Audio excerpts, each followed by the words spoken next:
awesome. Oh, believe me, this has not been lost in translation here. This is something I miss having my gas pumped, especially if it's raining or I'm the in last heels. time they were doing that, gas was back in the 20-cent range. Yes. Right, exactly, yeah, 23 cents a gallon, yeah. I remember that, too. Oh, goodness. So, again, on the updates, just don't click on those. Go directly to the website. And this would apply whether it's an email from your bank or anywhere else. It's better to go directly to their website and not take a chance on clicking on something that could introduce malicious software to your computer. Most definitely.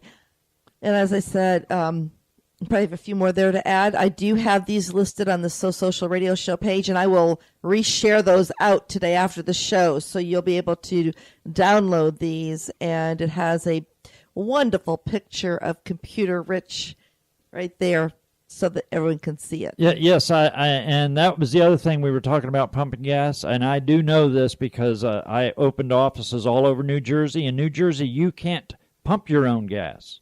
It's a law. They have to pump your gas. But New Jersey is one of those states that it's free to get in, cost a lot of money to get out, and people gladly pay it.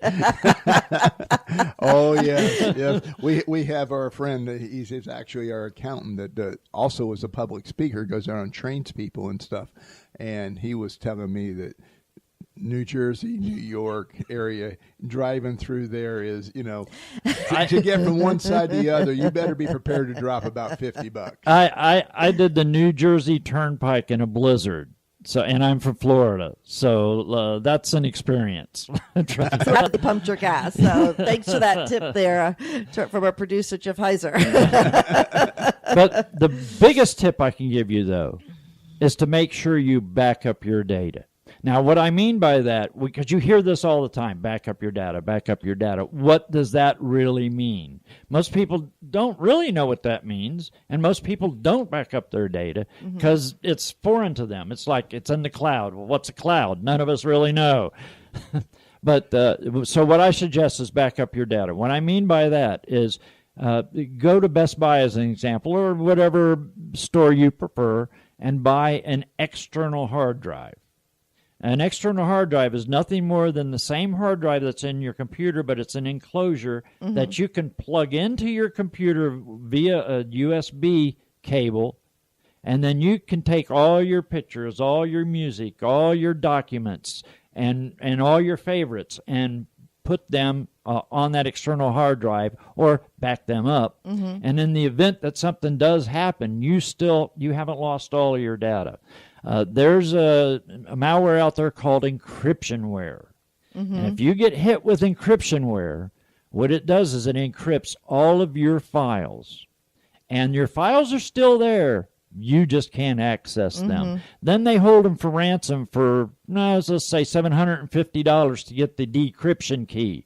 So you think this is legitimate, so you send in your $750 through Bitcoin, and guess what? You never get the unencryption or decryption key, and you still have all the encrypted files. So I highly recommend that you back up your data on an external drive and then disconnect it from your computer. Because if it's still connected to your computer and you get hit with the encryptionware, it's also going to encrypt anything attached to it. Understand that. And how often should one back up? Do backups? I do it on a daily basis, but then I'm on the computer more than most. So once a week, once a month, depending on usage.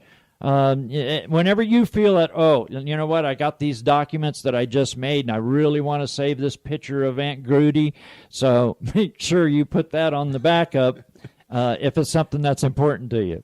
And what about, I know that there are some backups, you can actually back them up to the cloud. Correct, and there's one called Carbonite. It has a very good reputation, it's not very much money, and it's a very effective backup tool because it has all those blockages from encryptionware and all those other types of malware we've been discussing today. Good to know. Very, very good. Another thing you can do is and I have one on mine. So I have a 3 backup system. I have the manual one where I plug in my external hard drive and back up to it. I have the cloud where I back up there. and I have a thing called a network attached storage, or otherwise called a NOS. And this is nothing more than an external drive that plugs into your router. Now, then every computer in the house or in that network can back up to that network attached storage. Okay. And so that's a convenient way. And again, you could disconnect it. In most cases, I have mine just runs 24/7. If it gets encrypted, I'm not too worried about it because I have two other forms of backup. I have my external hard drive that's not attached to my computer, and then I have my cloud storage. Mm-hmm. All good things to know. And again, if you have any questions, just call this guy, Computer Rich, at 321-482-4567. And he'll definitely answer your questions. Even if you're not here local, I know that Computer Rich would be more than happy to answer your questions if you have any. You can also check out my website, mycomputerrich.com. mycomputerrich.com. There's good information there. These tips are on there as well. There's also links that you can actually send in information, what's wrong with your computer, and I ask you some questions there to prompt you to give the information I'm looking for, and then that will immediately come to me, and then I can immediately call you back and set up an appointment and get you taken care of. Very, very good to And know. that's something I want to offer your listeners Okay. here locally in the Brevard County area, is I offer a free diagnosis at your location. That's in the privacy of your home or small office. And then I come at no charge and check out, because I don't want to just look at your computer. I want to see everything. I want to see your, do you have a printer attached to it? Is it a wireless printer? Do you have your phone? How about your tablet? The one thing I really want to check, though, is the security on your router.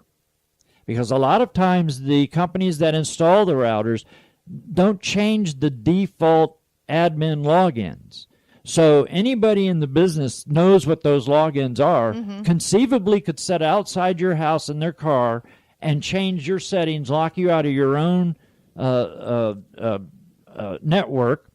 Additionally, think about this. If you don't have the proper security on it and your neighbor's downloading child porn, guess whose door they knock on? Because if you're in the same building, possibly, or in the same neighborhood. Well, because it's your IP address. It's not your neighbor's. Wow. So I want to make sure you have the proper security because you have, in a lot of cases now, you have three different ways of connecting. You have the LAN, which is the plug-in. You have wireless, and now there's two frequencies. You have a 2.4 and 5.0. And so you're broadcasting those out. A lot of cases, you're not even aware of it. Oh, my gosh. And so that's why I want to see your whole system and not just your computer. And a lot of the other IT companies think I'm out of my mind for offering free diagnosis at your location. I mean, if you call the Geek Squad, it's $150 to knock on your door. Okay? And I'm not putting them down. I'm just saying it doesn't cost you anything for me to come out. Chances are, if someone's calling you, they're calling you because they have an issue. So that means more chances than not, there's going to be a job there. So I'm not concerned about driving to your location. Well, it's about building relationships, and you just said correct. you go above and beyond with your customer service, so you're there to serve. Correct. And that's a definite unique differentiation of your business versus other businesses. That's here why I in the do community. virtually no advertising. I have nearly 100% referral rate.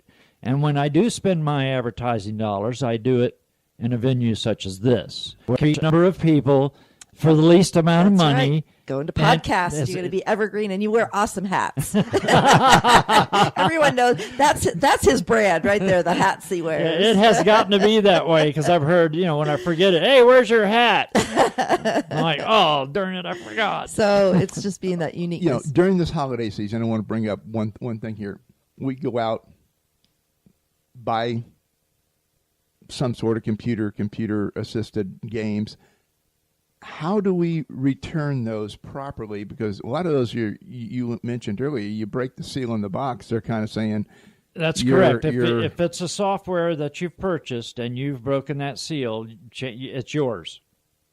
Chances are they're not going to take that back unless it's a little mom or pop operation, or someone like me that wants to give you the ultimate customer service. And the reason for that is what they're trying to avoid is you take it, download the software, clone it, send them back, and now you've got that software for nothing. So they're just protecting their profit margin, and I do understand that. Yes, it makes sense. But there's got to be some way that you can get it done.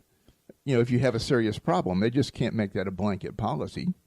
Well, it is when you've bought the software. I mean, software is one of those things you can copy. Hardware is another story. Hardware is actual physical, piece of equipment that you can't duplicate. You either use it or you return it. The software, conceivably, you can copy that software, return the thing, and so that's what they're trying to avoid. So I really don't have a solid. So you're talking strictly on the software side. On the software side, right? Now, if it's a hardware product, in most cases, depending on where you've shopped, so you have to. Walmart's one of those that has a very liberal return policy. Best Buy has a pretty good or fair, what I call a fair one, but Best Buy's usually is timed. You have X number of days to return that. So if you buy it during the sales at the beginning of October, November, and not giving it as a gift until the end of December, there could be a problem there. Yeah, that's correct. And how does one know what, if they're buying, say they're purchasing a computer for a gift, how do they know they're getting the right items on that computer for someone? I'm glad you asked that question. And this goes to the Black Friday deals. Those fantastic super deals on Friday. A brand new 15-inch laptop for $200 or $199. I saw it. This was a Dell. I mean, it looks and it sounds like a nice piece of equipment, and it probably is. Until later down the road, you decide that you want to upgrade it or update it, and then you find out, they only put one memory slot in there. You're stuck with what you have. You can't update it. To get those price points, you're giving up something, whether that be upgradability or certain features. So that's something you really have to look to determine exactly what's on that computer. And a lot of times, even during the normal course of events during the year, the sale is not always the best deal. So you really have to look at what's being offered, and that's another service that I offer. I can go buy it for you. I can take you shopping and educate you instead of having the salespeople talk you into something you didn't know you needed. I can decipher some of that, and I don't mind doing that. I love doing that. Awesome. So yeah. In fact, I took one of my customers in an independent living facility, and I actually took her, and of course she loved it because I put her in the passenger side of my Corvette, and she was thrilled. And I took her to one of the stores, and I